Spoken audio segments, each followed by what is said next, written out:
number 1 of the 37th Classic Derby. Nana debuts CC in the gold lane for Toy. Let's see which team it will work out for. Man, this chip used to be a bit of a signature pick for EDOC as well. He was able to perform well on it, but we'll have to see. Veteran versus Youngblood clash of eras here. Technically, in recent times, EDOC has been a bit more, eye-catchy in the Land of Dawn, but in recent times, Key has also matched up with his performance. Looking at the early game though, the mid lane is going to be a bit strong from RRQ, but what can they do with that is the real question. As we take a look at the emblems by GamesMax, already a lot of sustain built in with the Festival of Bloods on 4 members. Albert!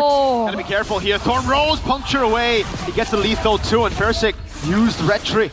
See, that's still the damage that I was talking about, right? Louis in the early game is still disgusting. Albert gets nearly taken out. Kyu got it. In terms of spammability of spells, Roundel isn't as on par as Rins in the early stage of the game. Yeah, so they have to be a bit more careful with how and when they want to really pull the trigger and be aggressive. I'm wondering if dives are in the mind here for RRQ, right? With 2 fighters, all this macro. Is that the idea? To really shut down Airline somehow by just diving under him? Because in the mid lane, that's no longer an option. I wonder if Vin saw through this somehow. Oh, wow. Good gold buff take. Aggressive move there, Mountain Chakra as well, but it's under the turret, so the damage reduction is still there. Versik, no Mountain Chakra for a while. Alright, gold lead still for EVOS right now, despite the slow early game. And with the level 2, technically a low Yi power spike, RRQ hasn't really been able to find much, but the mid prio very much is apparent for them. It's being respected though. Randy, first to the fray here. Yeah, Ren's not level 4 just yet. As it's stun, Randy can be chunked low as Key walks up to the full all in now. Randy can escape. No! First blood to Ren's. Oh! Alba walking up as well. That's going to be the Phantom Execution defensively as Key runs away. Rez! With the dash forward, able to get the kill. Versik claims the turtle. Very nice early from RRQ. Really good setup. They rotated Rez to the mid lane to get a little bit more pressure, and then they were able to get the job done. Talent predicted by GoPay. Hey, wait a minute. Oh, Randy taken down again right as he gets back to lane. Oh boy. Sorry, Rashi. I mean, I like the strat, shutting down the EXP lane. I do this in my ranked games, but wasn't expecting to see it here. Erlan! Two-time Erlan walked in, and he gets taken out by Rins. Now it's Albert dashing all over the place with the puncture. He has to run. Wow, dude. Erlan walking into the bush right there. You gotta be careful of those ganks, dude. It's pretty dangerous. 2K gold lead for RRQ. And Randy, one of the main, I guess you can call him pillars of EVOS, has been able to get consistent performances. Already now is somewhat shut down. And on the flip side, for Rez, 2 kills on the Lapu and already showing a great degree of proactiveness. He's at level 6 already, so he's ahead of Randy. And back to Rin, sitting at 202, will also actually help propel his damage. We have a game fact by GoPay. This marks the debut of Nana in MPL ID Season 16 after last being used by Sway Low in MPL ID Season 14 regular season when Rebellion lost to Dewa. Nope. That's again the all-in. Oh my lord, Key couldn't even move. Trapped there, 0-2 and 0. RRQ with a 5-kill lead. So they just keep ganking and go for all-ins with the portals, and then they go back to their respective lanes and get trio that way. I saw the diversion from Rins though. Was it a mind game? They casted it and they stood in the same rush. It could be a bit of a juke here as Key walks into EDOC. Yeah, he needs to open up the map, but he always is going to get punished by that. Instant Sky Piercer for Erlan, not even a Fury Hammer. Oh, diversion. Oh, it's just a mind game, dude! Scaring EVOS away as they get the turtle for free. It's working. Oh, here we go. An all-in though. Let's see, that's going to be the transformation of the Molina Blitz. EVOS finally get themselves on the board. Down below though, Lapu doing work. Rez gonna pick up a whole turret. So value for RRQ, 3,200 gold lead, 2 turtles. They only lose 1 single member from the side of RRQ. Look at Toy and as well. Oh, wait, again? Vengeance out, Rez goes in again, finds the kill on Randy Albert securing his own orange buff. Up top's gonna be Toy, looking for the play. Edok now with the conceal. He has to flicker out, knows Edok had the shortcut. Dude, RRQ is cheating, dude. They know that they can't really beat EVOS if EVOS have the tempo. So they took two very good tempo creating heroes, and they're beating EVOS that way. You're seeing EVOS can't really group up for a proper fight because RRQ are always outmaneuvering them. And even in short trades that EVOS can maybe get, the low Yi is allowing them to just get the better of EVOS by getting a big chunk of damage and a bit of a crowd control tool, and then they back out. Fleeting time is completed for Edok, by the way, so more ganks. Oh, that's a jump and a Tsunami Slam into the Blitz. Erlan on the board with the Sky Piercer. Toy up top though, still gonna go for the turret as Rez goes in. That's gonna be the final slash, locking Toy down. Double Vengeance, but now it's re-engage coming down. Good stun over Rendy, slashed away by Rez. The Mountain Shocker lands, and Key will be taken out by the new recruit. The tip of the spear for EVOS, Rendy has just not been finding his moments, man. 0-4-1 on all occasions. Even in the lane, he gets overwhelmed by Rez. And now RRQ get another turret on the board. More map control, more map pressure. 4,000 gold lead and counting. This is looking like a small snowball for RRQ. Definitely already started, and Albert getting spotted here. Edok hasn't really been active this game so far. Diversion juke again for RRQ though. Oh, just a zone. Yep. It's so good. EVOS are going to be forced to respect it every single time because they have a more traditional composition compared to RRQ's double fighter composition. So whenever you see the diversion, they're just forced to back out just in case. So somehow, some way, despite the low Yi no longer being as surprising, RRQ are finding ways to make it work. And on the other side, they have the Mountain Shocker. They're getting information so easily compared to EVOS. And also, we haven't really been seeing too much of the impact from the Nana pick from Roundel. No. What do you think about this Nana pick, Arashi? It's a source of burst damage, and technically it's a good source of AoE and safety.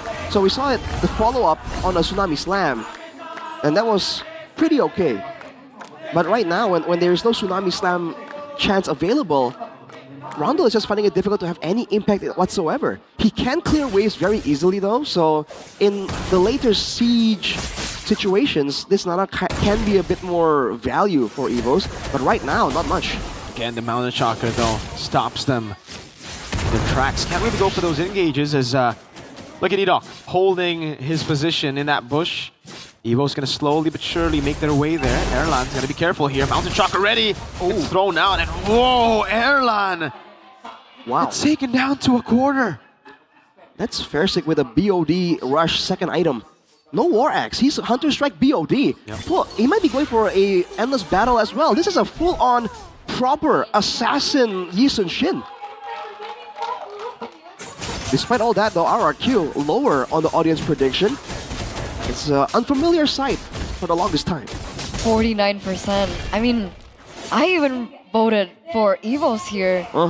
Considering RRQ's past performances that have been so shaky, this is a very different RRQ.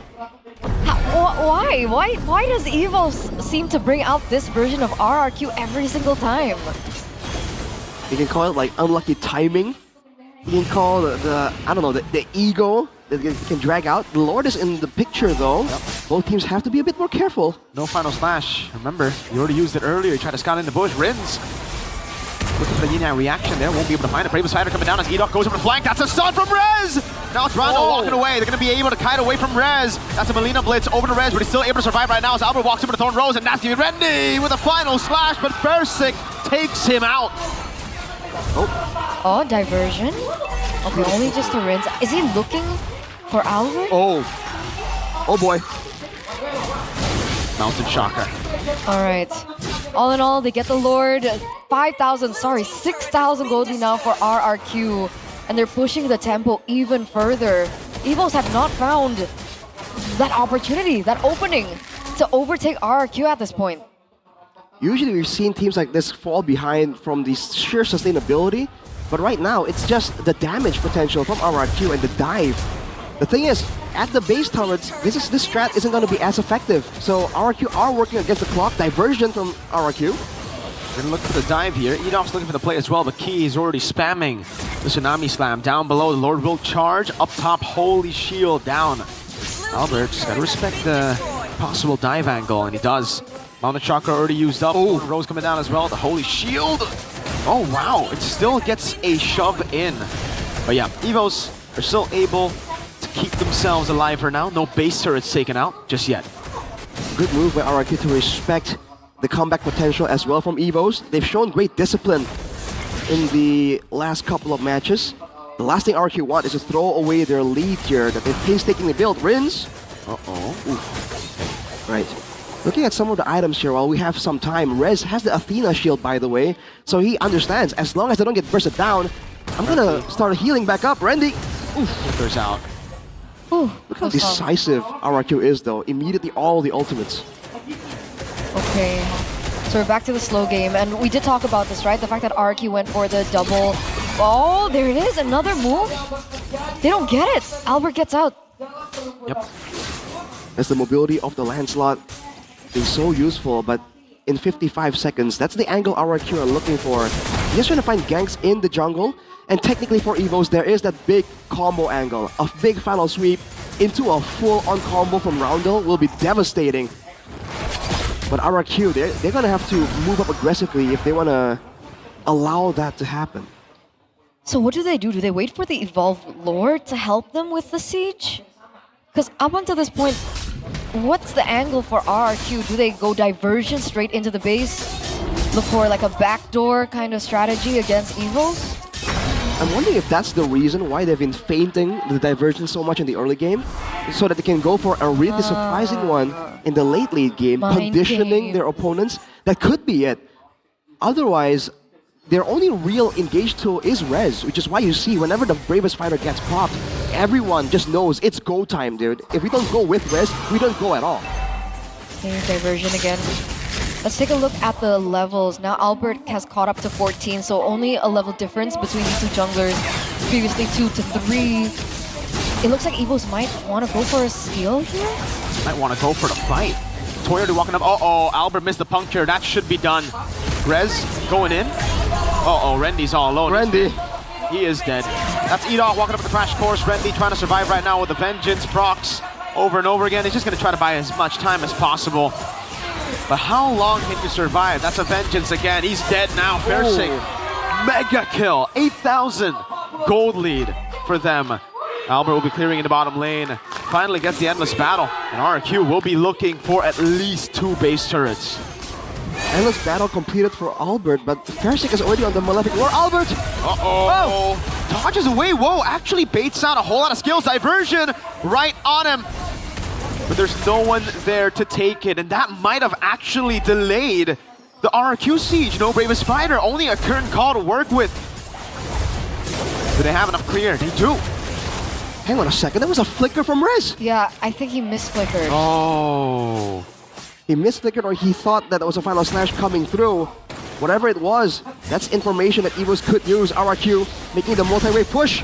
Rendy able to go for the final slash right there. The Bravest Fighter coming down as well as Rez doesn't go for the stun, or doesn't land it rather. The Lord will be able to get a nice flicker from Erlan. It was already the current call locking them down. 2 base turrets still at the very bare minimum. No resources, they still get through. The resources are now back up. Do RRQ take this as a point to go for more? It looks like no waves. And they go for the retreat, but luckily for EVOS, that's still on the same side as the Lord that will be spawning up next, so they don't have that wave to play with. So there's no need for RRQ to risk it at this point, because again, they have the macro threat. They have the diversion and the shortcut. A little break here though. We look at Satyawan Ade Masade with the MPL X streamer by Good Day. Tsunami's time. Let's see if they can go for the burst. That's going to be the Melina Blitz as well, but he still stays alive. That's going to be the final slash in the back line as Albert runs away. And Rendy with key balls to Fersing. Roundel with flicker around. That's going to be Fersing walking up now. Oh, Albert doing a whole lot of damage. Fersing with a triple. Albert in the back. That's going to be the Sky Piercer stack as Erlan goes in with the gun down onto the waves again. That's a big wave. Still, Albert, can he make the play? This is 3 for 1. Erlan and Albert trying to defend. Bravest Fighter coming down to the back line as Erlan goes in for the kite. Albert taking very low. Puncture away. Yin-Yang reaction. Game 1 to the kingdom. RRQ starting things strong. 15